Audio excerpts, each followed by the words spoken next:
Copenhagen, ang kabisera ng Denmark sa Hilagang Europa. Mga makukulay na gusali na nakahanay sa tabi ng kanal ng Nyhavn. Mga taong masayang nagbibisikleta papunta at pauwi mula sa trabaho. Sa lugar na ito, na tinaguri ang pinakamasayang bansa sa mundo, ay may nakatirang isang batang babaeng parmasyutiko. Si Ellen, isang henyo na nagtapos bilang summa cum laude mula sa kolehiyo ng parmasya ng Universidad ng Copenhagen, ay abala sa pag-abot ng kanyang pangarap na makabuo ng isang bagong gamot para sa diabetes. Sa harap niya, na nagtataguyod ng kagandahan ng kabagalan, isang araw ay lumitaw ang isang lalaking Pilipino na inilipat mula sa sangay sa Amerika. Si Miguel Reyes, isang masipag na nagtapos din bilang summa cum laude mula sa Universidad ng Michigan, ngunit mas mababa ang posisyon kaysa kay Ellen. Sa simula, minamaliit pa ni Ellen si Miguel, ngunit sa sandaling bumagsak siya sa harap ng isang problema, sa pananaliksik na hindi malutas sa loob ng mahigit isang taon, ang lalaking ito ang naging kanyang tagapagligtas at siya rin ang nakalutas sa tila imposibleng problema. Ang dalawang umibig ay lumipad patungong Pilipinas, nagtayo ng pamilya at lumipas ang 5 taon. Isang araw, biglang nanabik si Ellen sa kanyang bayang sinilangan, ang Copenhagen. Dahil sa pakiramdam na pagod na siya sa mabilis na takbo ng buhay sa Pilipinas, nagpasya siyang bumalik sa kanyang bayan sa loob ng 3 buwan. Ngunit, 6 na araw lamang ang kanyang itinagal sa Copenhagen. Agad niyang ipinabago ang kanyang tiket sa eroplano at bumalik sa Pilipinas. Pagdating niya sa Ninoy Aquino International Airport, ang unang sinabi niya sa kanyang asawa ay ito, "Mahal, pakiramdam ko mamamatay ako sa bigat ng dibdib doon." Ano kaya ang nangyari sa kanya? Ano ang dahilan ng pagkasakal na naramdaman ng babaeng Danish na minamahal ang kagandahan ng kabagalan sa kanyang sariling bayan? Ngayon, ikukuwento ko sa inyo ang istorya ng isang babaeng Danish na natuklasan ang pag-ibig ng isang lalaking Pilipino at natutunan ang tunay na kahulugan ng isang tahanan. Ang inyong pag-subscribe, pag-like, pag-set ng notification, at membership ay malaking tulong sa akin. Ako si Ellen. Ipinanganak at lumaki ako sa Copenhagen, Denmark. Ang aking ama ay isang doktor, at ang aking ina ay isang nurse. Pareho silang tapat sa kanilang mga pasyente. Lumaki ako sa isang tahimik na residential area na medyo malayo sa sentro ng Copenhagen at madalas akong bumisita sa lugar ng trabaho ng aking mga magulang. 10 taong gulang ako noon. Isang Sabado ng hapon, sumama ako sa ospital ng aking ama at nakita ko ang isang lalaking nasa katanghaliang gulang na tahimik na umiiyak sa waiting area. Nanginginig ang kanyang mga kamay at may malalalim na kulubot sa paligid ng kanyang mga mata. Anong problema, Ginoo? Maingat kong tanong. Iwinagayway niya ang kanyang kamay at sinabing ayos lang siya.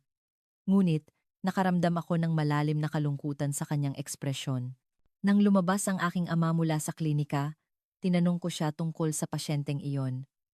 Bumuntong hininga ang aking ama at sinabi, may diabetes siya. Kailangan niyang regular na mag-iniksyon ng insulin. Pero sabi niya, mabigat daw sa bulsa ang gastos sa gamot. Nang gabing iyon, pag-uwi namin, hindi maalis sa isip ko ang itsura ng pasyenteng iyon. Tinanong ko ulit ang aking ina, Mama, bakit po ang mahal ng gamot? Para sa mga may sakit iyon, hindi ba pwedeng mas mura? Kasi, Ellen, kailangan ng malaking pera at mahabang panahon para makagawa ng isang magandang gamot. Kailangan ng maraming mananaliksik at matagal din ang proseso para matiyak ang kaligtasan nito. Ang problema, masyadong mataas kung magpresyo ang mga kumpanya ng gamot. Pagkatapos marinig ang paliwanag ng aking ina, naisip ko sa sarili ko. Paglaki ko, gusto kong maging isang taong gagawa ng magagandang gamot na kayang bilhin ng mga pasyente. Mula noon, nagkaroon ako ng interes sa parmasya. Buong puso akong sinuportahan ng aking mga magulang. Tuwing weekend, isinasama ako ng aking ama sa ospital. Ipinapaliwanag niya ng isa-isa kung paano inaalagaan ng mga doktor at nurse ang mga pasyente at kung ano ang papel ng mga gamot. Madalas namang ikuwento ng aking ina ang tamang saloobin sa pagharap sa mga pasyente. Ellen, ang gamot ay hindi lang isang substansya na nagpapagaling ng sakit. Nasa loob niyan ang puso ng mga taong gustong magligtas ng buhay. Kung magiging parmasyutiko ka man, huwag mong kakalimutan ang pusong iyan. Itinanim ko ang mga salitang iyon sa aking puso. Pagpasok ko sa high school, lubos akong nahumaling sa chemistry at biology. Habang ang mga kaibigan ko ay nagpa-party tuwing Biyernes ng gabi o nagpupunta sa beach tuwing weekend, ako ay nasa library nagbabasa ng libro o nasa laboratorio ng paaralan. Ellen, ang boring mo namang mabuhay. Sumama ka naman sa amin, sabi ng mga kaibigan ko, at medyo nalulungkot ako. Pero may mas malaki akong layunin. At sa totoo lang, hindi naman masama para sa akin ang mag-isa. Masaya akong pinalalago ang aking pangarap sa loob ng mga libro at eksperimento. Sa huling taon ko sa high school, sumali ako sa isang national science competition at nanalo ng unang pwesto para sa aking pananaliksik tungkol sa mekanismo ng paggamot sa diabetes. Habang tinatanggap ko ang parangal, nakumbinsi ako, ito ang landas para sa akin. Ang aking mga magulang ay lumuha sa tuwa sa awards ceremony. Hindi naging madali ang pagpasok sa kolehiyo ng parmasya ng Universidad ng Copenhagen. Isa ito sa mga nangungunang unibersidad sa Denmark at 6 na taon ang kurso. Napakataas din ng kompetisyon. Ngunit, buong pagmamalaki akong nakapasa at mula sa unang araw, tumakbo ako patungo sa aking pangarap. Ang buhay kolehiyo ay mas mahirap kaysa sa high school. Madalas akong mag-overtime sa laboratorio hanggang hating gabi. Organic chemistry, pharmacology, biochemistry, pharmacokinetics, sandamakmak ang kailangang pag-aralan. Lalo na ang klase sa medicinal chemistry noong 3 taon ko. Detalyadong itinuro ng professor kung paano gumagana ang gamot sa loob ng katawan at kung paano tinutukoy ng molecular structure ang bisa nito. Habang nakikinig sa klase na iyon, lalo akong nakumbinsi. Ito talaga ang gusto kong gawin. Sa loob ng 6 na taon, hindi ako bumaba sa unang pwesto sa midterm at final exams. Tinawag akong henyo ng aking mga kaklase. Pero alam ko ang totoo. Hindi ako henyo. Mas masipag lang ako kaysa sa iba. Madalas akong manatili sa library hanggang hating gabi. At kahit sa weekend, nasa laboratorio ako para magsaliksik. Siyempre, ako ang summa cum laude ng magtapos. Sa araw ng graduation, buong pagmamalaki na lumuha ang aking mga magulang. Hinawakan ng aking ama ang kamay ko at sinabi, Ellen, ipinagmamalaki talaga kita. Ngayon, abutin mo na ang pangarap mo. Naniniwala akong magiging mahusay kang parmasyutiko. Buhay na buhay pa rin sa isip ko ang mga salitang iyon. Pagkatapos ng graduation, pumasok ako sa isang kumpanya ng gamot na gumagawa ng mga bagong lunas para sa diabetes. Isa ito sa mga nangungunang kumpanya sa Europa. Nasa Copenhagen ang head office at may mga sangay sa Amerika at Germany. Nagsimula ako bilang isang regular na mananaliksik. Ngunit sa loob ng 2 taon, na-promote ako bilang punong mananaliksik ng team. Kinilala ang aking mga nagawa. Nagmungkahi ako ng isang ideya para sa isang bagong drug delivery system na mas epektibong kokontrol sa blood sugar ng mga pasyenteng may diabetes at napatunayan kong epektibo ito. Maraming alok ang dumating mula sa mga kumpanya ng gamot sa Amerika. Isang kumpanya sa Boston ang nag-alok na doblehin ang aking sahod at isang kumpanya sa Frankfurt. Pero tinanggihan ko lahat. Bakit mo tinanggihan? Mas maganda ang mga alok doon, tanong ng aking mga kasamahan. Pero matatag ako. Ayokong magtrabaho para lang sa pera. Gusto ko rito sa Copenhagen. Ito ang bayan ko. Ang lungsod na mahal ko. Totoo iyon. Mahal ko ang Copenhagen. Ang mabagal ngunit payapang buhay. Ang eco-friendly na lungsod. Ang mainit na ngiti ng mga tao. Ang pagbibisikleta papunta sa trabaho tuwing umaga. Ang pagkain ng sandwich sa isang bench sa tabi ng kanal tuwing tanghalian. Ang paglubog ng araw na nakikita ko pag-uwi. Lahat ng ito ay mahalaga sa akin. Ngunit, sa totoo lang, mayroon pa ring kakulangan sa tila perpekto kong buhay. Sa katotohanan ng industriya, ng parmasyutiko, na labis na nangangailangan ng kahusayan at resulta, unti-unting nanlamig ang aking sigasig. Patuloy ang pananaliksik, ngunit unti-unting lumabo ang aking orihinal na layunin. Minsan, naaalala ko ang itsura ng pasyenteng nakita ko sa ospital noong bata pa ako.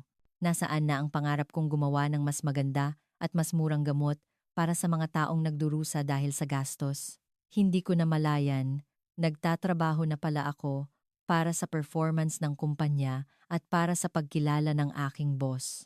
Isang gabi ng taglamig sa kalagitnaan ng aking 20s, mag-isa akong naiwan sa laboratorio, nag-aayos ng data, tanaw mula sa bintana ang city lights ng Copenhagen. Maganda, pero malungkot. Bigla akong naisip, masaya ba talaga ako? Matagumpay ako, kinikilala, pero may bahagi sa puso ko na hungkag pa rin. Habang nag-iisip ako ng ganito, isang pagbabago ang dumating sa buhay ko.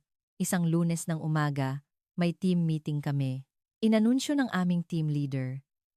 Makinig kayo, may bago tayong mananaliksik na sasama sa ating team simula ngayon. Galing siya sa sangay sa Amerika, kaya sana magtulungan kayong lahat. Bumukas ang pinto ng meeting room at pumasok ang isang lalaki. Isang Asyano, katamtaman ang tangkad, at nakasalamin. Maayos ang kanyang suot na business suit. Magandang umaga. Ako po si Miguel Reyes. Galing ako sa sangay sa Amerika. Inaasahan kong magkakasundo tayong lahat. Kalmado ang kanyang boses at magalang ang kanyang pagbati. Pero hindi ko siya gaanong pinansin. Inisip ko lang, nadagdagan lang ng isang miyembro ang team. Pagkatapos ng meeting, bumalik agad ako sa aking pwesto at nagpatuloy sa trabaho. Makalipas ang ilang araw, tinawag ako ng team leader. May hawak siyang ilang papel. Ellen, tingnan mo ang resume ni Miguel. Kinuha ko ang resume at binasa. Nagtapos sa kolehiyo ng Parmasya, Universidad ng Michigan, Ann Arbor, at nakasulat pa, summa cum laude. Nagulat ako. Ang Universidad ng Michigan ay isa sa mga nangungunang universidad sa Amerika. Summa cum laude pala siya. Ang galing. Oo nga, pero may nakakatuwang bagay. Pumasok daw si Miguel bilang waitlisted. Nasa waiting list lang siya noong una, pero may isang nag-withdraw kaya swerteng nakapasok. Ganoon po ba? Nang marinig ko iyon, naisip ko sa sarili. Summa cum laude nga, pero masipag lang pala. Hindi isang henyo. Hindi tulad ko na buong pagmamalaking nakapasa sa simula't simula pa lang. Siguro, dahil sa swerte siyang nakapasok, nagsumikap siya ng husto para maging summa cum laude. Dahil sa pag-iisip na iyon, medyo nagbago ang pakikitungo ko kay Miguel. Mga 3 o 4 na taon siyang mas matanda sa akin. Pero ako ang punong mananaliksik, at siya ay isang regular na mananaliksik. Tila nagsimulang mamuo ang kayabangan sa loob ko. Makalipas ang ilang araw, nagkaroon kami ng meeting para sa isang team project. Bilang punong mananaliksik, ako ang namuno sa meeting. Oras na para ipresenta ng bawat isa ang resulta ng kanilang eksperimento. Miguel, kumusta na ang eksperimentong ipinagawa ko noong nakaraang linggo? Opo, Ellen. Tapos na po ang eksperimento, pero medyo iba ang resulta sa inaasahan. Paano naging iba? Ipinakita ni Miguel ang data at nagpaliwanag. Habang tinitingnan ko ang data, may napansin akong ilang problema. Miguel, mali ang pag-aayos ng data sa bahaging ito. Ulitin mo. At saka, parang hindi angkop ang pag-set ng variable na ito. Malamig ang boses ko. Hindi ako ganoon magsalita sa ibang miyembro ng team, pero kay Miguel lang ako naging ganoon. Sige po, Ellen. Uulitin ko. Iyon lang ang sagot ni Miguel. Hindi siya nagreklamo o nagdahilan. Sinabi lang niyang sige at bumalik sa kanyang pwesto. Habang tinitingnan ko siya, naisip ko ulit, talagang masipag lang. Ang bait. Pero habang lumilipas ang panahon, nalaman ko ang tunay na halaga ni Miguel. Lagi siyang maagang pumapasok at huling umuuwi. 7:00 pa lang ng umaga, nasa laboratorio na siya, at lampas 9:00 na ng gabi, nandoon pa rin siya. Isang gabi, habang nag-overtime ako, mga 8:00 na iyon, at halos wala ng tao sa laboratorio. Pero si Miguel, nandoon pa rin sa pwesto niya. Nag-eksperimento. Miguel, nagtatrabaho ka pa rin? Opo. May eksperimento po akong kailangang tapusin ngayon. Hindi mo naman kailangang mag-overtime ng ganyan. Pwede namang bukas. Ayos lang po. Konti na lang naman ito. Pinagmasdan ko siya at umiling. Masipag nga. Pero parang sobra naman sa pagod. Pero kasabay noon, medyo nahiya ako. Naisip ko, masyado ko yata siyang minamaliit. Makalipas ang ilang araw, may isang miyembro ng team na nahihirapan sa isang komplikadong problema sa pagkalkula. Sinubukan ko ring tingnan, pero hindi madali. Noong mga oras na iyon, lumapit si Miguel. Pwede po ba akong tumulong? Talaga? Pakitingnan mo nga ito. Tinitigan ni Miguel ang problema ng matagal, tapos nagsimula siyang isulat ang solusyon sa whiteboard. Sunod-sunod na lumabas ang mga komplikadong formula at sa huli, nakuha niya ang sagot. Nagulat ako habang pinapanood ko ang proseso. Mas magaling pala siya kaysa sa inaakala ko. Salamat, Miguel. Malaking tulong ito. Walang anuman po. Magtanong lang kayo anumang oras. Mula noon, nagsimula akong tingnan si Miguel sa ibang paraan. Hindi lang siya basta masipag. Mayroon siyang matibay na kasanayan na binuo ng kasipagan at karanasan, pero hindi ko pa rin siya tinitingnan bilang isang lalaki. Isa lang siyang mahusay na kasamahan. Ngunit, may isang bagay na kakaiba sa kanya. Hindi siya kailanman nagpapakitang gilas. Kahit sa mga team meeting, hindi niya ipinipilit ang kanyang opinyon at hindi niya sinusubukang angkinin ang kredito. Siya yung tipo na tahimik na sumusuporta sa team mula sa likod. Isang araw, matagumpay na natapos ang isang team project. Pinuri kami ng mga boss, at ang mga miyembro ng team ay nagkwentuhan tungkol sa kanilang mga kontribusyon. Pero si Miguel, tahimik lang. Walang nakakaalam kung gaano karaming karagdagang eksperimento ang ginawa niya sa likod, kung gaano karaming data ang inayos niya. Pero alam ko, kaya pagkatapos ng meeting, kinausap ko siya ng personal. Miguel, malaki ang naitulong mo sa proyektong ito. Kung wala ka, hindi natin ito matatapos ng ganito kabilis. Salamat po, Ellen. Pero ito po ay pagsisikap ng buong team. Sabi niya habang nakangiti. Isang mapagkumbabang ngiti. Sa sandaling iyon, naramdaman ko, espesyal ang taong ito. Isang taong hindi nagpapakitang gilas at nakatuon lang sa trabaho mismo. Ngunit, may pader pa rin sa puso ko. Mabuting kasamahan si Miguel, pero hanggang doon lang. Lumipas ang ilang buwan. Ang aming team ay nagsasaliksik ng isang gamot para sa diabetes. Ang layunin ay makabuo ng isang bagong gamot na mas epektibo at may mas kaunting side effects kaysa sa mga kasalukuyang gamot. At saka, mayroon kaming isang napakalaking natuklasan. Alam na ng lahat na maraming pasyenteng may diabetes ay may kasamang obesity. Ngunit, natuklasan namin na ang compound na aming pinag-aaralan ay hindi lang epektibo sa pagkontrol ng blood sugar, kundi pati na rin sa pagbabawas ng timbang. Ito ay isang pagtuklas na maaaring maging isang malaking hit. Nagkagulo ang buong kumpanya. Ipinatawag ang isang executive meeting at ang aming team ay itinalaga bilang top priority project. Dumami ang aming budget at nadagdagan din kami ng mga tauhan. Bilang punong mananaliksik, ako ang namahala sa proyektong ito. Sa mga unang linggo, naging maayos ang lahat. Patuloy na positibo ang mga resulta ng eksperimento at lahat ay nasasabik. Ngunit, nagkaroon ng problema, may isang hindi malutas na issue sa pangunahing chemical structure. Kailangan naming matukoy ang eksaktong mekanismo kung bakit epektibo ang compound sa paggamot ng obesity. Para sa ganoon, mas mapapaunlad namin ito bilang isang mas epektibong gamot. Ngunit, kahit anong eksperimento ang gawin namin, hindi namin mahanap ang sagot. Lumipas ang 1 buwan, 2 buwan. Wala pa ring pag-usad, ang management ng kumpanya ay nagsimulang magbigay ng pressure. Sa isang lingguhang report meeting, isang executive ang matalim na nagtanong, Ellen, kailan mo ba mahahanap ang solusyon? Mahigit 2 buwan na, pero walang pag-usad. Ginagawa po namin ang aming makakaya. Bigyan niyo lang po kami ng kaunti pang panahon. Panahon? Sa tingin mo ba marami tayong panahon? Alam mo bang ang mga kakumpetensya natin ay nagsasagawa rin ng katulad na pananaliksik? Kung mahuli tayo, wala nang silbi ang lahat ng ito. Nang marinig ko iyon, nanlamig ang aking dibdib. Alam ko rin naman nakapos kami sa oras. Ngunit, kahit anong pagsisikap ko, hindi ko mahanap ang sagot. Nagsimulang maipon ang stress. Hindi ako makatulog sa gabi at nawalan ako ng ganang kumain. Paggising ko sa umaga, mabigat ang ulo ko at buong araw akong pagod. Isang araw, nagkatrangkaso ako. Umabot ng 38 degrees Celsius ang lagnat ko, pero hindi ako nagpahinga sa bahay. Pumasok pa rin ako. Hindi ako pwedeng magpahinga. Kung mawawala ako bilang punong mananaliksik, mas lalong maaantala ang proyekto. Ellen, hindi maganda ang itsura mo. Okay ka lang ba?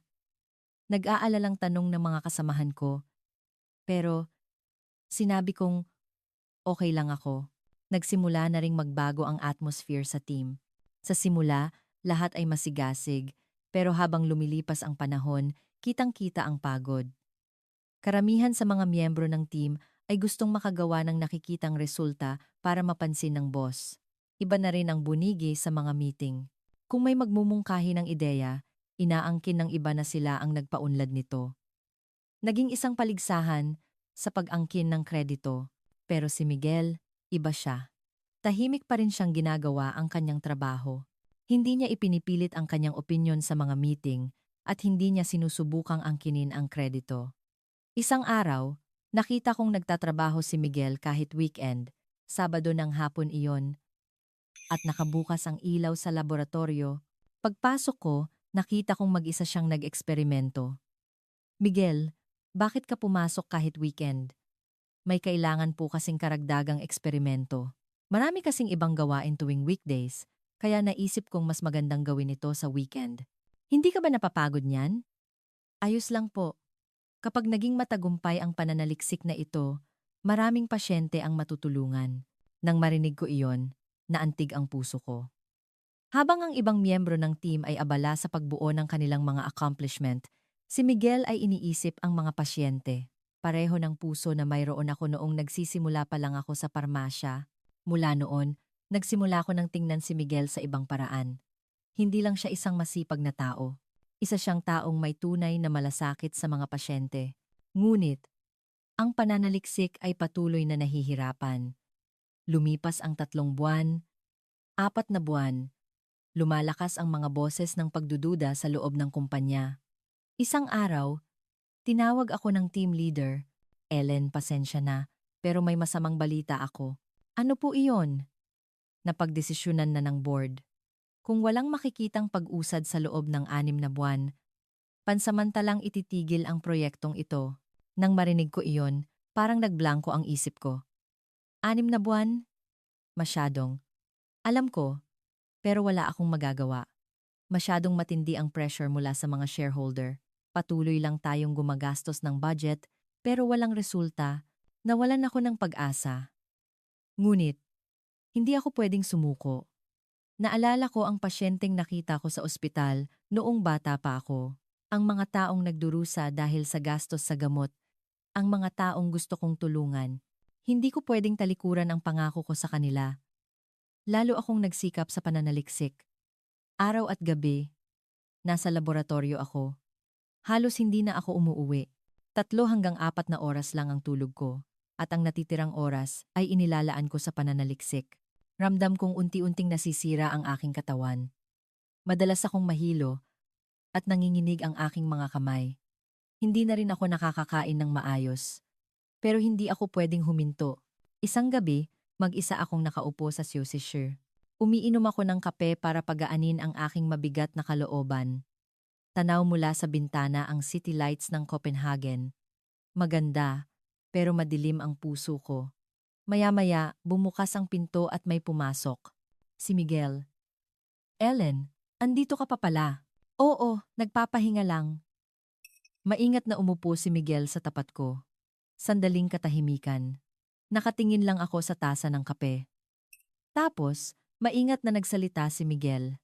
Ellen, alam kong mabigat ang pressure sa'yo. Tumango ako.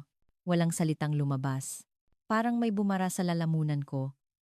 Sa tingin ko, ikaw ang pinakamahusay na mananaliksik.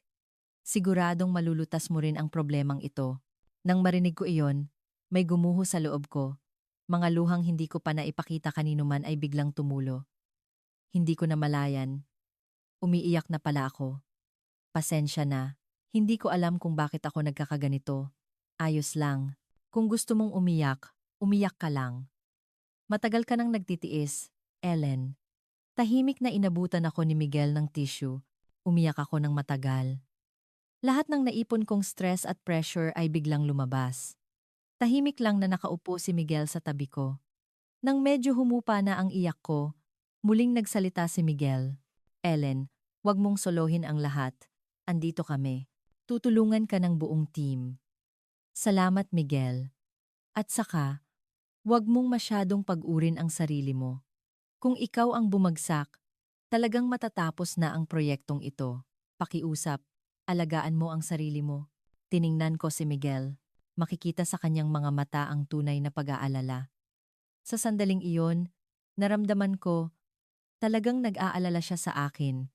Hindi bilang kasamahan, kundi bilang isang tao. Tumayo ako at niyakap si Miguel. Salamat, Miguel. Maraming salamat. Walang anuman, Ellen. Handa akong tumulong anumang oras. Nang gabing iyon, pauwi, gumaan ang pakiramdam ko. Naisip kong hindi ako nag-iisa. Kinabukasan, pagdating ko sa trabaho, may vitamin C sa ibabaw ng aking mesa. May kasamang maliit na note. Alagaan mo ang sarili mo, nakasulat. Sa sulat kamay, alam kong kay Miguel galing. Makalipas ang ilang araw, may isang bote ng women's supplement. May note ulit. Maganda raw ito para palakasin ang immunity. Maselan ako sa mga gamot. Dahil nag-aral ako ng parmasya, sinusuri ko ng mabuti ang mga sangkap at hindi umiinom kung hindi kailangan.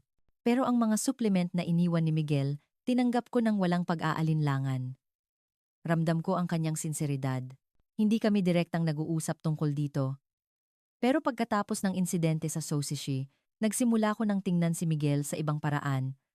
At alam kong espesyal din ang tingin niya sa akin.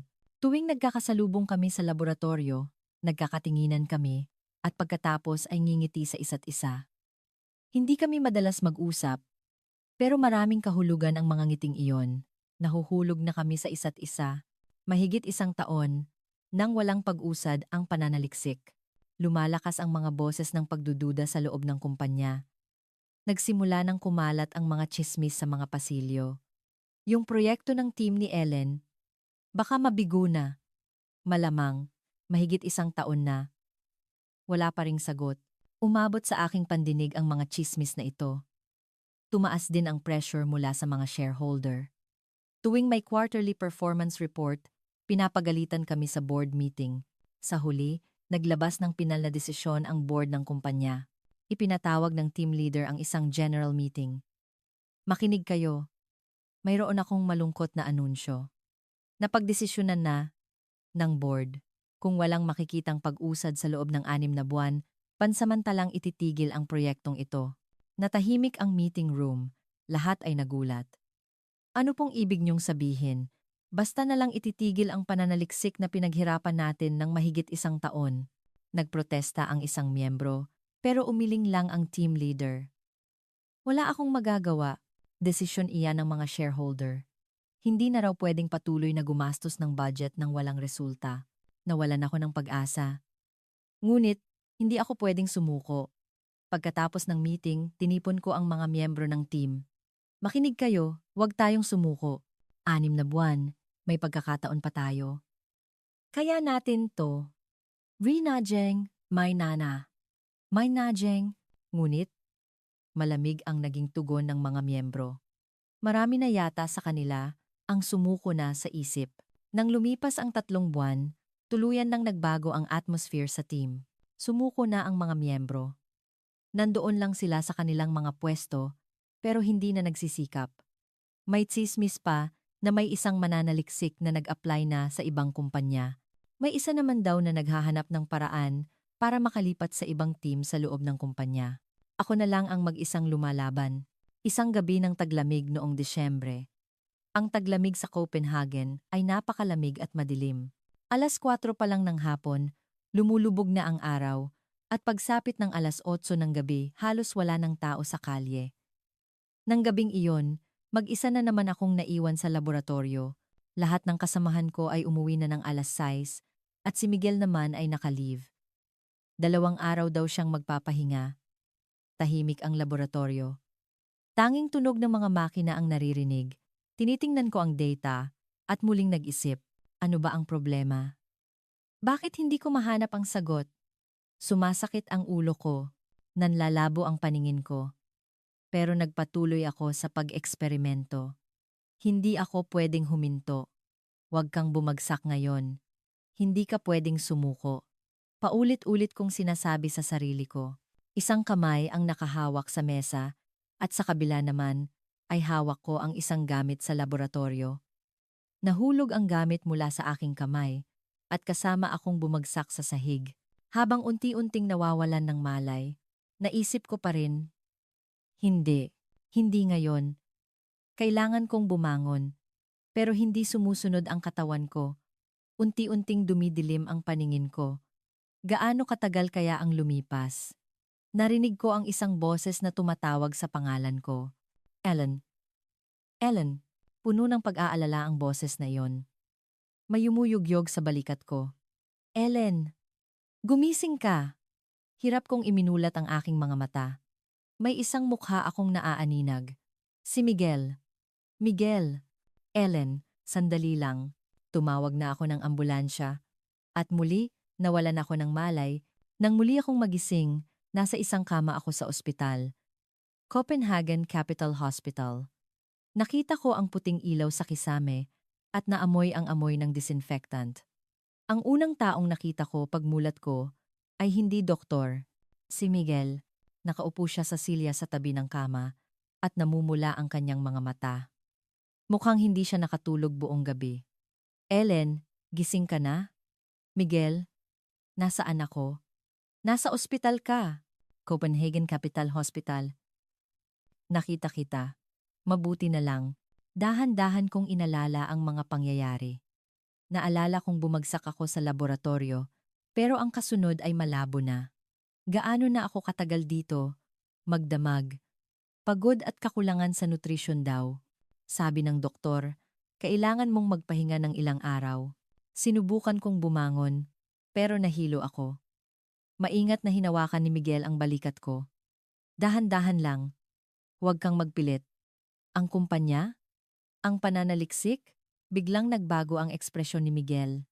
Parang may gusto siyang sabihin pero nag-aalangan. Ellen, may sasabihin ako sa'yo.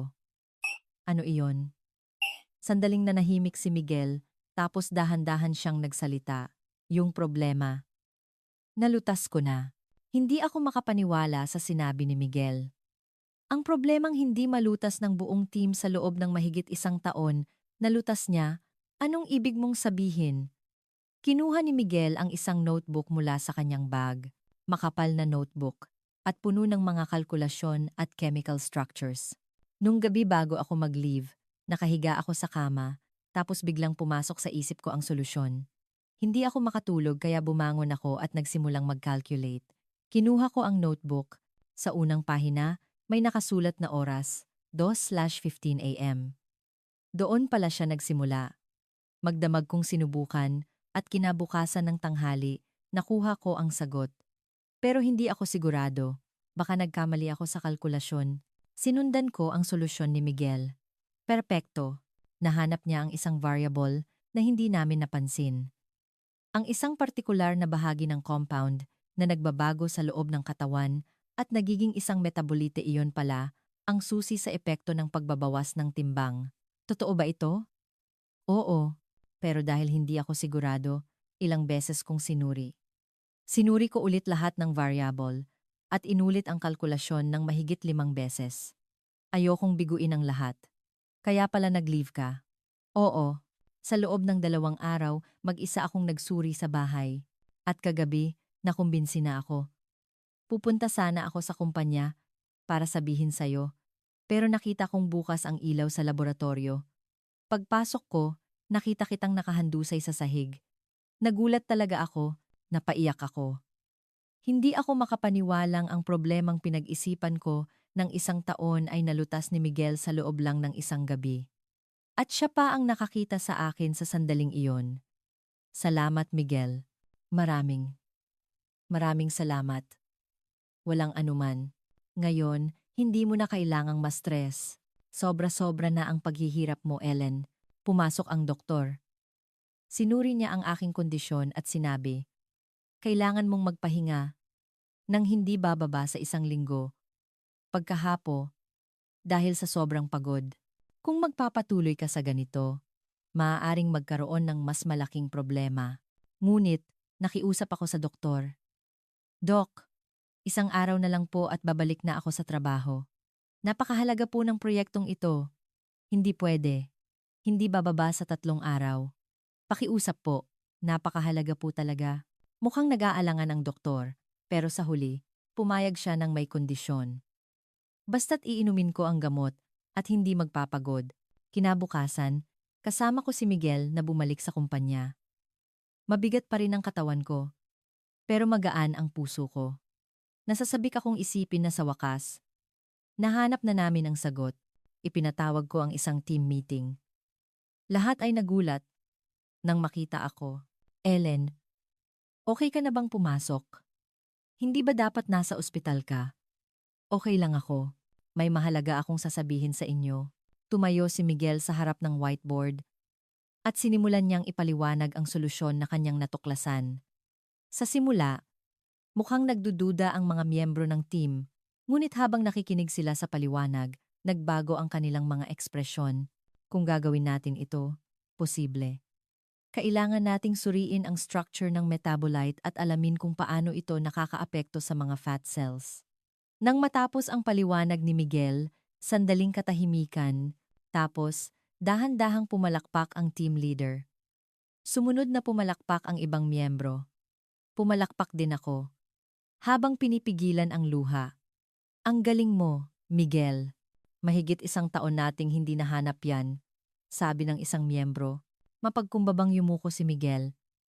Hindi po. Hindi ko po ito ginawang mag-isa. Naging posible po ito dahil sa data na naipon ng buong team sa loob ng 1 taon. Mabilis na umusad ang proyekto pagkatapos noon. Dahil sa solusyon ni Miguel, naging maayos ang lahat. Patuloy na positibo ang mga resulta ng eksperimento at sa loob ng 3 buwan, tuluyan naming natukoy ang pangunahing mekanismo. Pagkatapos ng 6 na buwan, nagtagumpay kami sa pagbuo ng bagong gamot. Sa animal testing, nakakagulat ang epekto.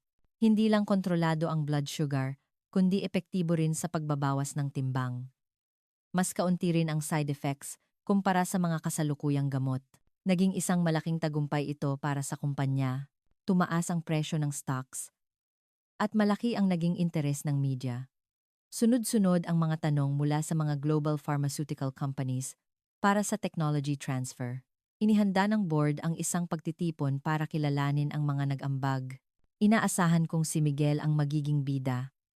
Siya ang nakalutas ng problema. Ngunit, iba si Miguel. Ang tagumpay na ito ay pagsisikap ng buong team. Naging posible ito dahil sama-sama nating pinag-isipan sa loob ng mahigit 1 taon. Ako po ay nagkabit lang ng huling piraso ng puzzle. Hanggang sa huli, hindi inangkin ni Miguel ang kredito. Ibinigay niya ito sa buong team. Lubos akong humanga sa ipinakitang iyon ni Miguel. Pagkatapos ng meeting, kinausap ko siya ng personal. Miguel, bakit mo sinabi iyon? Ang tagumpay na ito ay dahil sa iyo, hindi Ellen. Totoong pagsisikap ito ng buong team. Kahit may ideya ako, kung wala ang data na naipon natin sa loob ng 1 taon, imposible iyon.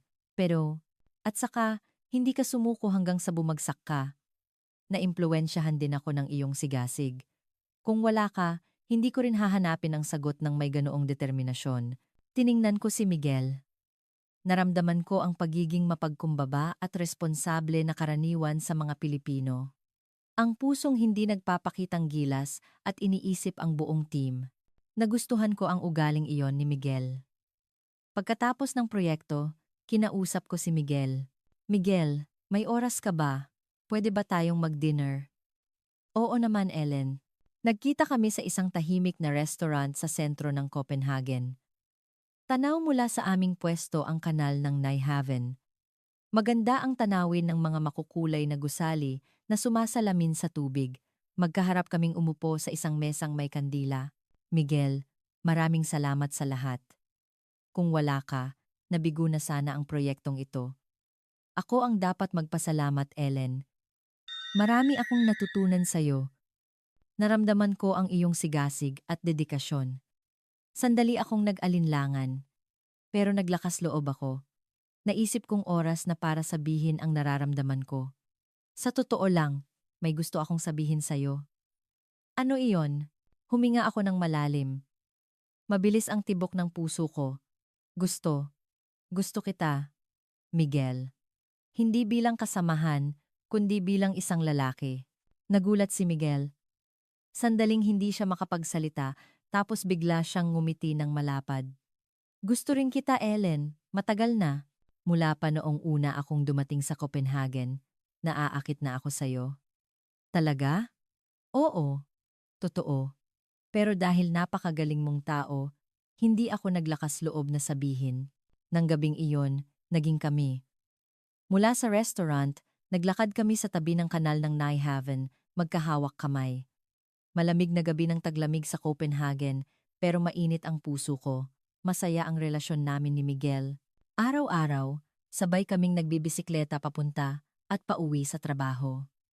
Tuwing weekend, nililibot namin ang Copenhagen. Nag-date kami sa Tivoli Gardens, naglakad-lakad sa Stroget, at pinuntahan din namin ang Kronborg Castle. Marami akong natutunan kay Miguel tungkol sa kulturang Pilipino. Ang Pilipinas ay isang bansang napakabilis magbago. Ibang-iba sa Denmark. Paano naiiba? Lahat mabilis. Mabilis ang delivery, mabilis kumilos ang mga tao. Kahit sa subway, lahat tumatakbo. Hindi ba nakakapagod mabuhay ng ganoon? Noong una, ganoon ang iniisip ko. Pero nang masanay ako, naging komportable na. Kung may kailangan ka, agad-agad na sosolusyunan. Sa kumpanya, patuloy akong na-promote. Dahil sa aking kontribusyon sa pagbuo ng bagong gamot, inalok ako bilang department head. Tumaas din ng malaki ang sahod ko at naging matatag ang aking posisyon sa kumpanya. Ngunit, nag-isip ako, dapat ba akong manatili dito? Sa tuktok ng aking tagumpay, naisip kong gusto kong magsimula ng bagong buhay. Isang Biyernes ng gabi, umiinom kami ng wine ni Miguel sa aking bahay. Tanaw mula sa bintana ang paglubog ng araw sa Copenhagen. Maingat akong nagsalita. Miguel, iniisip kong mag-resign sa kumpanya. Biglaan naman. Bakit? Maayos naman ang takbo ng karir mo. Kaya nga, gusto kong umalis habang pinapalakpakan pa. Pakiramdam ko, ito na ang tuktok ng karir ko.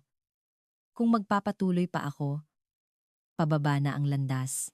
Sandaling nag-isip si Miguel, tapos tumango. Kung iyan ang gusto mo, Ellen, sang-ayon ako. Pero ano ang gagawin mo pagkatapos? Gusto kong mag-sabbatical at matuto ng mga bagong bagay. Masyado na akong nagtrabaho. Magandang ideya iyan. Sandali akong nag-alinlangan bago nagsalita. At saka, gusto kong pumunta sa Pilipinas. Sa Pilipinas? Nagulat si Miguel. Oo, bayan mo iyon. Gusto kong matuto at makaranas ng mga bagong bagay doon. Kung okay lang sa'yo. Hindi nakapagsalita si Miguel. Tapos, ngumiti siya ng malapad. Talaga? Pupunta ka sa Pilipinas? Oo, kasama ka. Hindi mo ba gustong magtrabaho sa Pilipinas? May sangay din doon. Hindi lang sa Amerika. Siyempre gusto ko. Bayan ko iyon. Nandoon din ang mga magulang ko. Pero nag-aalala akong baka mahirapan kang mag-adjust. Lahat talaga doon. Mabilis. Okay lang. Isang bagong hamon. Sa tingin ko, magiging okay lang basta't kasama kita. At ganoon nga ang aming napagdesisyunan. Nag-apply ako ng sabbatical sa kumpanya at si Miguel naman ay humiling na mailipat sa sangay sa Pilipinas. Pumayag naman ang kumpanya. Pagkatapos ng 3 buwan, nilisan namin ang Copenhagen at sumakay sa eroplano patungong Maynila. Nagpaalam kami sa aking mga magulang sa airport. Ellen, tumawag ka lagi ha? Opo, Mama. Lagi po akong tatawag. Miguel, ingatan mo ang anak namin, sabi ng aking ama, habang mahigpit na hinahawakan ang kamay ni Miguel. Huwag po kayong mag-alala, aalagaan ko po siya. Hindi ko malilimutan ang pakiramdam nang makarating kami sa Ninoy Aquino International Airport pagkatapos ng mahigit 11 oras na biyahe. Ang airport pa lang, napakalaki at moderno na. Parang ilang beses na mas malaki kaysa sa airport ng Copenhagen. Mabilis maglakad ang mga tao, at lahat ay tila mahusay ang pagkakaayos. Miguel, ang laki pala dito. At ang bibilis maglakad ng mga tao. Sabi ko sa'yo, mabilis ang Pilipinas. Kung ganito sa airport, paano pa kaya sa Maynila? Iba na agad sa immigration. Napakahusay ng automated system kaya mabilis kaming nakalusot. Mabilis din ang pagkuha ng bagahe. Sa Copenhagen, inaabot ng 30 minuto bago makalabas, pero dito, wala pang 10 minuto, nakalabas na kami. Sinalubong kami ng mga magulang ni Miguel sa airport. Ang kanyang ina ay may mainit na ngiti, at ang kanyang ama ay may seryosong mukha. Mama! Papa! Matagal din po tayong hindi nagkita, bati ni Miguel, at ipinakilala niya ako. Ito po si Ellen, na naikwento ko sa inyo. Mahigpit na hinawakan ng kanyang ina ang aking kamay. Ellen, iha, mabutit dumating ka. Ingatan mo itong si Miguel ha. Naku, tita, ako po ang dapat magpasalamat sa inyo. Habang nasa sasakyan kami papunta sa lungsod, kamangha-mangha ang tanawin. Mga matataas na gusali, malalawak at maayos na kalsada. Mabilis din ang takbo ng mga sasakyan. Nakatira ang mga magulang ni Miguel sa Bonifacio Global City, BGC, sa Taguig, isang kondominium, na ibang-iba sa mga bahay sa Copenhagen. Isang mataas na gusali, kung saan maraming pamilya ang nakatira. Noong una, nanibago ako, ngunit mainit akong tinanggap ng kanyang mga magulang. Kahit na isa akong dayuhan na ngayon lang nila nakita, itinuring nila ako na parang tunay na anak. Ellen, iha, gutom ka na ba? Nakakain ka ba ng pagkaing Pilipino? Opo, tita. Gusto ko po ng pagkaing Pilipino. Pumunta ang kanyang ina sa kusina at naghanda ng pagkain. Sinigang, adobo, lechon kawali, at iba't ibang side dishes. Punong-puno ang mesa ng pagkain. Habang kumakain, tinuruan ako ng kanyang ina ng ilang salitang Tagalog. Ito, sinigang, ang tawag dito. Sinigang, sinigang, ang galing. Ito naman, adobo, adobo, adobo. Natutuwa yata ang kanyang ina sa paggaya ko sa Tagalog kaya tawa siya ng tawa. Ibang-iba talaga ang buhay sa Maynila. Lahat ay mabilis at maginhawa. Unang gabi, naglakad-lakad kami ni Miguel malapit sa aming tinitirhan. 11:00 na ng gabi, pero maliwanag pa rin ang mga kalye at maraming tao. Miguel, ganito ba karaming tao dito kahit gabi? Oo. Buhay na buhay ang nightlife sa Pilipinas. Marami ring tindahan na 24 hours bukas. Talaga? Punta tayo sa convenience store. Pumunta kami sa isang malapit na convenience store. May nakasabit na signage na 24 hours. Pagpasok namin, lahat ay kamangha-mangha. Iba't ibang uri ng ready-to-eat meals, iba't ibang inumin, chichirya, ice cream. Hindi maikukumpara sa maliliit na grocery store sa Copenhagen. Ang laki pala dito. At kumpleto lahat. Ganyan talaga ang mga convenience store dito. Mas malaki pa ang mga supermarket. Makalipas ang ilang araw, nagsimula nang pumasok si Miguel sa trabaho. Malapit lang sa BGC ang sangay ng kumpanya sa Pilipinas. Ako naman ay nag-aaral ng Tagalog sa bahay. Madalas dumalaw ang kanyang ina para turuan akong magluto ng pagkaing Pilipino. Natutunan ko kung paano magluto ng sinigang, adobo, at iba pa. Isang gabi, nagutom ako at nagpasya kaming umorder ng pagkain. Ipinakita sa akin ni Miguel ang isang app. Dito ka umorder. Piliin mo lang ang gusto mong pagkain, ilagay ang address, at magbayad. Ganoon lang. Gaano katagal bago dumating? Karamihan, wala pang 30 minuto. 30 minuto? Talaga? Oo. Kung mabilis, wala pang 20 minuto. Hindi ako makapaniwala. Sa Copenhagen, kung o-order ka ng delivery, kailangan mong maghintay ng 1.5 oras. At totoo nga, wala pang 30 minuto, dumating na ang pagkain. Unti-unti akong nasanay sa buhay sa Pilipinas. Hindi lang nasanay, kundi nagsimula na rin akong makaramdam ng kaginhawaan. Kung may kailangan ako, agad-agad na sosolusyunan. Ang tren ay dumarating kada ilang minuto at madalas din ang mga bus. At wala pang 9 na buwan mula nang dumating ako sa Pilipinas, nalaman ko ang isang nakakagulat na balita. Na-delay ang aking regla, kaya bumili ako ng pregnancy test sa botika. 2 linya ang lumabas. Buntis ako. Miguel, buntis ako. Tiningnan ako ni Miguel na parang hindi makapaniwala. Tapos, bigla niya akong niyakap ng mahigpit. Talaga? Totoo ba? Oo.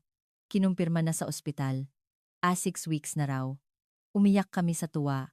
At agad kaming nagsimulang magplano ng kasal. Nang ibalita namin sa kanyang mga magulang, labis na natuwa ang kanyang ina. Ellen, iha, congrats! Magkakaroon na kami ng apo. Salamat po, tita. Makalipas ang 1 buwan, ikinasal kami sa isang wedding hall sa Maynila. Dumating din ang aking mga magulang mula sa Denmark. Isang maliit ngunit mainit na kasalan. Pagkatapos ng kasal, nagpasya ako. Tuluyan ko nang ibinasura ang planong bumalik sa Denmark. Gusto kong palakihin ang aking anak na babae sa Pilipinas, kasama si Miguel at ang kanyang mga magulang. Ellen, iha, sigurado ka bang dito ka natitira? Hindi mo ba namimiss ang bayan mo? Nag-aalalang tanong ng biyenan ko. Opo, tita. Gusto ko po dito. At gusto kong palakihin ang anak ko dito para matuto siya ng Tagalog at kulturang Pilipino. Salamat, iha. Tutulungan ka namin. At ganoon nga, nanirahan na ako sa Pilipinas. 5 taon ang lumipas. Tuluyan na kaming nanirahan sa BGC, Taguig. Si Miguel ay nagtatrabaho bilang senior researcher sa isang kalapit na kumpanya ng gamot at ako naman ay nagtatrabaho bilang freelance research consultant habang inaalagaan ang aming anak na si Heidi. Malusog na lumaki si Heidi. Isang cute na batang babae na marunong magtagalog at Danish. 5 taong gulang na ngayon si Heidi at nag-aaral na sa isang kindergarten. Komportable ang buhay sa BGC. May malaking parke sa malapit at maganda ang mga pasilidad. Supermarket, ospital, bangko lahat ay malapit. Ngunit isang araw, bigla kong na-miss ang Copenhagen. Ang malinis na hangin, ang payapang buhay, ang mga panahong nagbibisikleta ako papunta sa trabaho.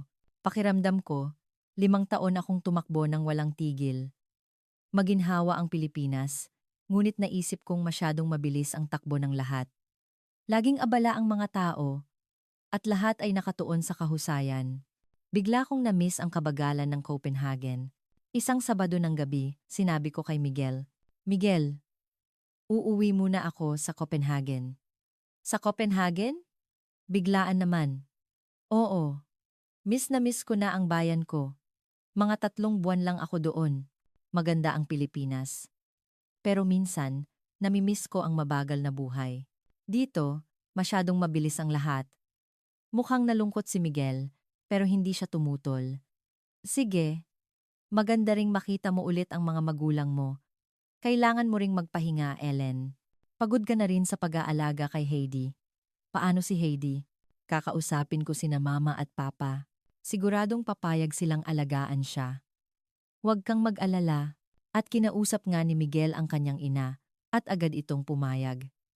Ellen, iha, huwag kang mag-alala at umuwi ka muna. Kami na ang bahala kay Heidi. Salamat po, tita. Inasikaso lahat ni Miguel. Nag-book siya ng flight at naghanap ng matutuluyan ko sa Copenhagen. Nag-book siya ng isang Airbnb malapit sa bahay ng aking mga magulang. Nasasabik akong nag-impake. 5 taon na mula nang huli akong umuwi. Madalas kaming mag-video call ng aking mga magulang, pero iba pa rin ang makita sila ng personal. Sa airport, nagpaalam ako kay Heidi at Miguel. Mommy, balik ka agad, ha? Oo, Heidi. Babalik si Mommy pagkatapos ng 3 buwan. Maging mabait ka kay Lola at Lolo, ha? Opo, Mommy. Niyakap ako ng mahigpit ni Miguel. Ingat ka.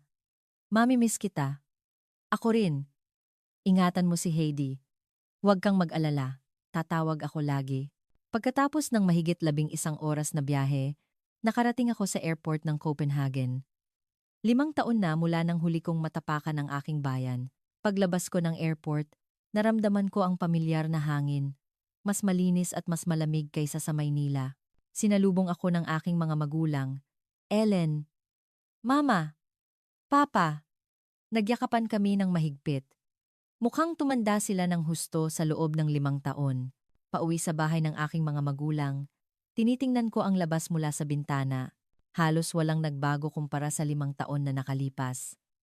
Nandoon pa rin ang mga makukulay na gusali, ang mga taong nagbibisikleta, ang payapang bunigi.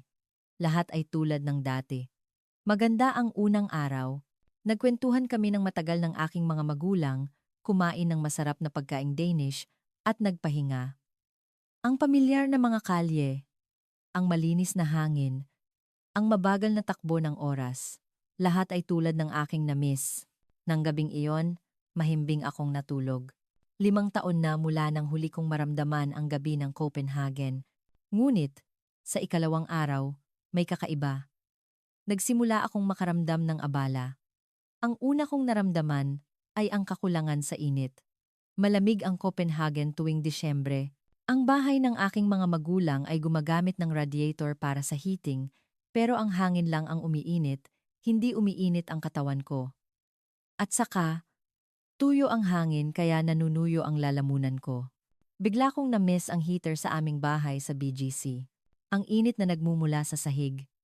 Ang init na bumabalot sa buong katawan, ang komportableng pakiramdam kung saan tama lang ang humidity. Mama, hindi ba medyo malamig dito? Talaga? Okay lang naman ako. Gusto mong lakasan ko ang radiator? Opo, pakiusap. Ngunit, kahit nilakasan ang temperatura, halos walang nagbago, lalo lang nanuyo ang hangin. Sa ikatlong araw, pumunta ako sa sentro. Pinuntahan ko ang isang coffee shop na madalas kong puntahan dati. Pero sarado ito, tiningnan ko ang oras ng operasyon. 6:00 pa lang ng gabi. Nagsasara na sila. Hindi, marami pang ang daalang ba-hour coffee shops. Pero dito, 6:00 pa lang. Tapos na. Nagutom ako kaya sinubukan kong umorder ng pagkain. Binuksan ko ang delivery app sa aking telepono, pero kakaunti lang ang pagpipilian. Pizza, burger, Chinese food lang yata. At ang delivery time ay 1.5 oras hanggang 2 oras. Sa Pilipinas, 30 minuto lang, darating na. Chicken, Chinese, Filipino, Japanese, Western kahit ano pwedeng i-order. Bigla ko iyong na-miss. Di iman ni, sa huli, lumabas ako para bumili ng pagkain. Pero lampas 8:00 na ng gabi. At karamihan sa mga tindahan ay sarado na. Nakahanap ako ng isa na bukas, pero kakaunti ang pagpipilian. Sa Pilipinas, may 24-hour convenience stores sa bawat kanto.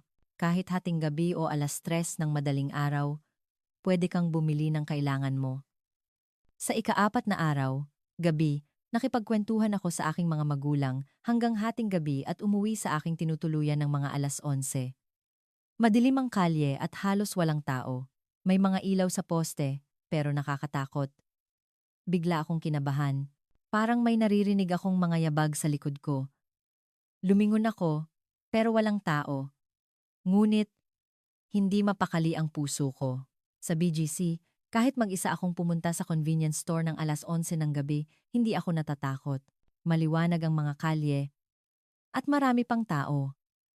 May mga CCTV sa bawat kanto, at madalas magpatrol ang mga pulis. Napakasiguro. Ngunit, iba sa Copenhagen. Kahit sentro na, kailangan mong mag-ingat sa gabi. Nagmamadali akong naglakad pa uwi. Sa ika-5 araw, tuluyan ko nang naintindihan. Ang na-miss ko ay hindi ang kapaligiran ng Copenhagen. Ang inakala kong kagandahan ng kabagalan ay sa totoo lang, abala. Ang inakala kong payapang buhay ay isang hindi mahusay na sistema. Naintindihan ko kung gaano kahalaga ang kaginhawaan na tinatamasa ko sa Pilipinas. 30-minute delivery, W-hour convenience stores, mahusay na pampublikong transportasyon, ligtas na kapaligiran, mainit na tahanan. Lahat ng ito ay pangkaraniwan sa Pilipinas. Ngunit dito, hindi man lang maisip. Higit sa lahat, malungkot ako. Ang mga taga-Denmark ay may malakas na pagiging individual. Isang kabutihan ang hindi makialam sa isa't isa. Ganoon din kapag nakikipagkita ako sa aking mga magulang at kaibigan. Magalang, ngunit may distansya. Ngunit, namiss ko ang mainit na pag-aalala at pakikialam ng aking pamilya sa Pilipinas. Namiss ko ang biyenan kong tumatawag araw-araw para kumustahin kung kumain na ba si Heidi, kung okay lang ba ako. Noong una, medyo naiilang ako.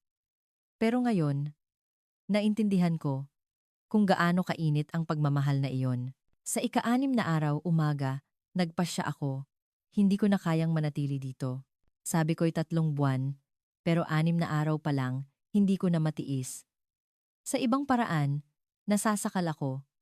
Bago ko sabihin sa aking mga magulang, tumawag ako sa airline. Gusto ko pong ipabago ang aking tiket. Sa pinakamaagang biyahe papuntang Maynila, ang orihinal niyo pong tiket ay para sa 3 buwan pa. Medyo malaki po ang bayad sa pagbabago ng schedule. Okay lang, magkano man, babayaran ko. Nagbayad ako ng karagdagang bayad at nakakuha ng tiket para sa biyahe ng gabing iyon. Sinabi ko sa aking mga magulang na may biglaang nangyari. Ellen, anong nangyari? May nangyari ba kay Heidi? Wala po, Mama. Bigla ko lang po siyang namiss. At namiss ko na rin po ang Pilipinas. Nalungkot ang aking mga magulang. Pero naintindihan nila. Oo naman, pamilya ang pinakamahalaga. Bumalik ka ulit. Opo, Mama. Sa susunod, kasama ko na po sina Heidi at Miguel. Pagkatapos ng mahigit 11 oras na biyahe, nakarating ako sa Naya at nakahinga ako ng maluwag. Mula sa paglabas pa lang sa airport, naramdaman ko na ang kaginhawaan at seguridad. Ang maliwanag na ilaw, malinis na pasilidad, mabilis na pagkilos ng mga tao lahat ay ikinatuwa ko. Sinalubong ako ni Miguel, kasama niya si Heidi. Nagulat sila nang makita ako. Ellen, bakit ang aga mo? May nangyari ba? Tumakbo ako kay Miguel at niyakap siya ng mahigpit. Niyakap ko rin si Heidi. Nang mahigzaman, nanbaga absa, mahal. Pakiramdam ko mamamatay ako sa bigat ng dibdib doon. Heidi, anak, namiss ka ni Mommy. Mommy, niyakap ni Heidi ang leeg ko. Anong nangyari? Okay lang ba ang mga magulang mo? Opo, okay lang sila. Yung Copenhagen. Sobrang nakakasakal, hindi ko na kinaya. Hindi naintindihan ni Miguel, pero hinaplos niya ang likod ko. Dahan-dahan, magkwento ka sa sasakyan. Sa loob ng sasakyan, ikinuwento ko lahat ng nangyari sa loob ng 6 na araw. Ang hindi komportableng heating, ang mabagal na delivery, ang mga tindahang maagang nagsasara, ang nakakatakot na gabi, ang kalungkutan. Lahat, ikinuwento ko. Yung radiator, hangin lang ang pinapainit, hindi ang katawan. Na-miss ko ang heater natin. Noon ko lang nalaman kung gaano kasarap ang mainit na sahig. Tumango si Miguel habang nakikinig. At saka, nakakatakot maglakad mag-isa sa gabi. Sa BGC, kahit 11 na ng gabi, hindi ako natatakot pumunta sa convenience store. Pero sa Copenhagen, kailangan mong mag-ingat at doon ko naintindihan. Ang namiss ko ay hindi ang malinis na hangin o mabagal na buhay ng Copenhagen. Ito ay ang mainit na pagmamahal ng pamilya ko si Miguel, si Heidi, at ang buong pamilya Reyes. Pagdating namin sa bahay sa BGC, lumabas ang biyenan ko. Ellen, iha, bakit ang aga mo? May nangyari ba? Tita, namiss ko po kayo. Niyakap ko ng mahigpit ang biyenan ko. Naramdaman ko ang init, na hindi ko naramdaman noon. Nang gabing iyon, nagsalo-salo kami sa hapunan. Punong-puno ang mesa ng pagkaing Pilipino na inihanda ng biyenan ko. Sinigang, adobo, lechon kawali, at iba pa. Lahat ay masarap. Tita, namiss ko po itong lasa na to. O sige, kumain ka ng marami.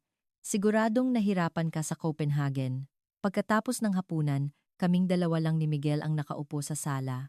Si Heidi ay naglalaro sa kwarto kasama ang kanyang lola.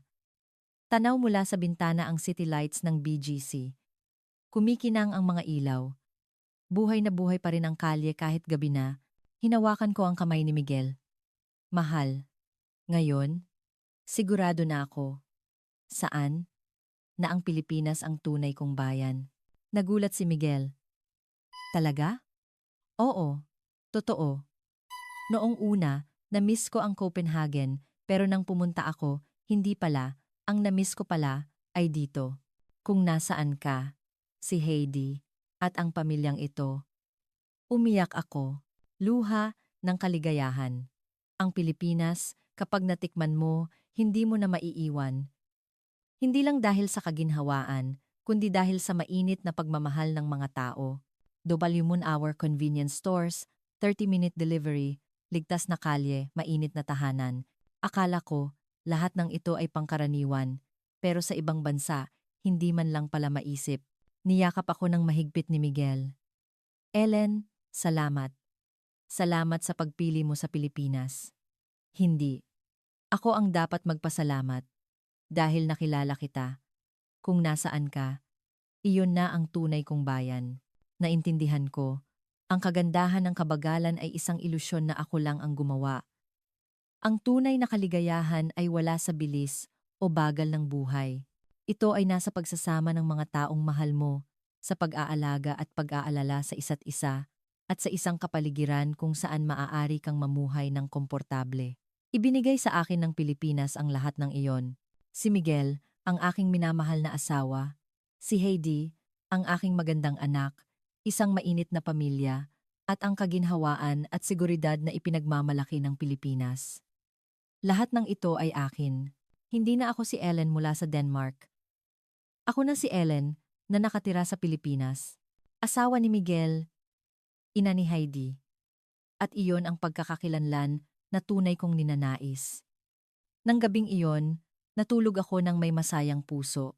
Ang init mula sa sahig ay nagpapainit sa silid. At sa labas, kumikinang pa rin ang mga ilaw ng lungsod. Ito ang aking tahanan, ito ang aking bayan. Kung hindi ko nakilala ang Pilipinong si Miguel Reyes, marahil ay habambuhay akong maninirahan sa kabagalan ng Copenhagen na may dalang kahungkagan. Ngunit dahil nakilala ko si Miguel at ang Pilipinas, naintindihan ko kung ano ang tunay na kaligayahan.